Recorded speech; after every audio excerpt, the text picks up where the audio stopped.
नमस्कार. आज आपण एकदम सोप्या पद्धतीने तांदळाचे मस्त असे तिप्पट चौपट फुलणारे पापड कसे करायचे ते बघणार आहोत. पापड बनवण्याची ही एकदम सोपी पद्धत आहे.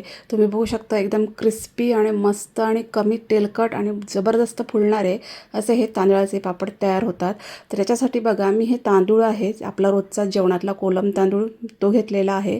तर 3 रात्री तो तांदूळ मी भिजत घातलेला आहे. म्हणजे समजा सोमवारी रात्री घातला तर मंगळवारी रात्री पाणी बदलायचं, भिजवत ठेवायचा, परत बुधवारी रात्री पाणी बदलायचं, भिजवत ठेवायचा आणि मग गुरुवारी रात्री पण पाणी बदलायचं, भिजवत ठेवायचा आणि शुक्रवारी याचे पापड करायला घ्यायचे. तर अशा प्रकारे मी 3 रात्री हे भिजवलेले तांदूळ आता कुकरमध्ये काढून घेतलेले आहेत. तर तांदूळ घेताना बघा मी ह्या ग्लासाने घेतलेले होते. हा 1 ग्लास मी तांदूळ घेतलेला, म्हणून बरोबर याच्या दुप्पट मी याच्यामध्ये पाणी घालणार आहे. आपण जसं आपला नॉर्मल भात शिजवून घेतो ना, तसंच आपल्याला याला शिजवून घ्यायचं आहे. तांदळाचे पापड करण्याची एकदम सोपी पद्धत आहे. चवीपुरतं मी इथं मीठ घातलेलं आहे. पापड करतोय म्हणून मीठ थोडं कमीच घालायचं आहे. आणि या कुकरला 3 शिट्ट्या करून घ्यायच्या आहेत. म्हणजे आपण रेग्युलर जसा भात शिजवतो तसा शिजवून घ्यायचा आहे. तर बघा कुकर आता पूर्णपणे गार करून मी घेतलेला आहे. पूर्ण भात पण आतमधचा पूर्ण थंड झाला पाहिजे, असा मस्त अगदी तो पूर्ण गार झालेला भात आहे. तर तो मी आता मिक्सरच्या जारमध्ये काढून घेणार आहे.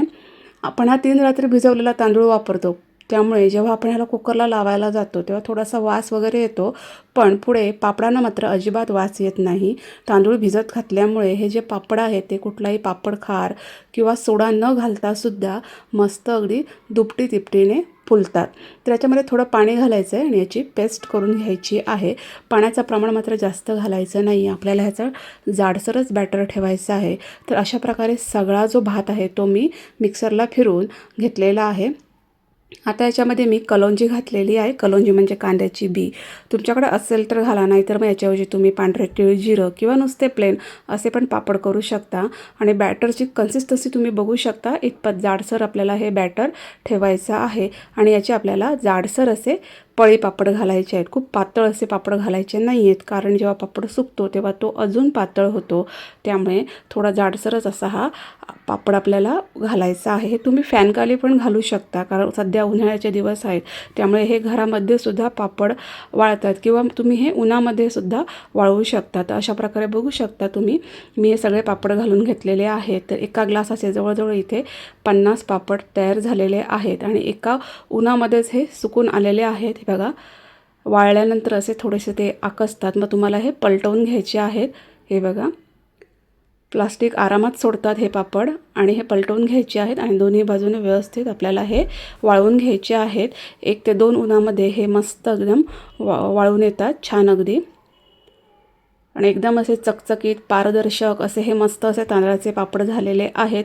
जगातली सगळ्यात सोपी पद्धत आहे तांदळाचे पापड करण्याची, कारण कुठेही आपल्याला तासनतास गॅसकडे उभं राहायचं नाही आहे ना, कुठे आपल्याला काही इथे याच्यामध्ये भरपूर असं मेहनत घ्यायची आहे असं काहीच नाही आहे. एकदम सोपी पद्धत आहे. आणि विशेष म्हणजे या पापडांमध्ये मी कुठंही पापड खार वापरलेला नाही आहे, सोडा वापरलेला नाही आहे.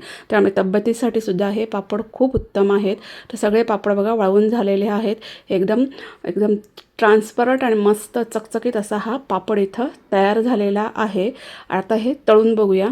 तर तळण्यासाठी तेल मात्र आपल्याला कडकडीत गरम करून घ्यायचं आहे आणि कडकडीत गरम तेलामध्ये आपल्याला हे पापड जे आहेत ते तळून घ्यायचे आहेत. एखाद्या प्लास्टिकच्या बॅगमध्ये तुम्ही हे व्यवस्थित पॅक करून ठेवू शकता. वर्षभर हे पापड आरामात फुलतात. आणि बघू शकता तुम्ही मस्त असा आपला हा पापड इथं फुललेला आहे. हे बघा, चवीला तर फार अप्रतिम लागतात. नक्की अशा प्रकारे हे पापड करून बघा. एकदम दुपटी तिपटीने हे पापड फुलतात.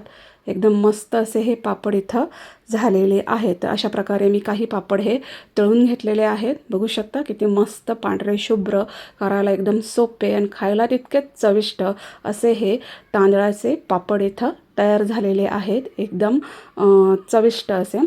तर बघू शकता एकदम दुपटीने तिपटीने हा पापड फुललेला आहे.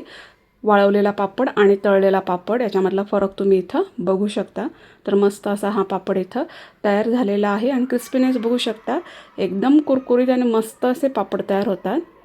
हे बघा, एकदम कुरकुरीत छान तर सुंदर असे हे आपल्या इथं पापड तयार झालेले आहेत. तर या उन्हाळी वाळवणामध्ये तुम्ही ही पापडाची माझी रेसिपी नक्की ट्राय करा. व्हिडिओ कसा वाटला ते कमेंट्समध्ये नक्की सांगा. चॅनलला सबस्क्राईब करा. थँक्यू.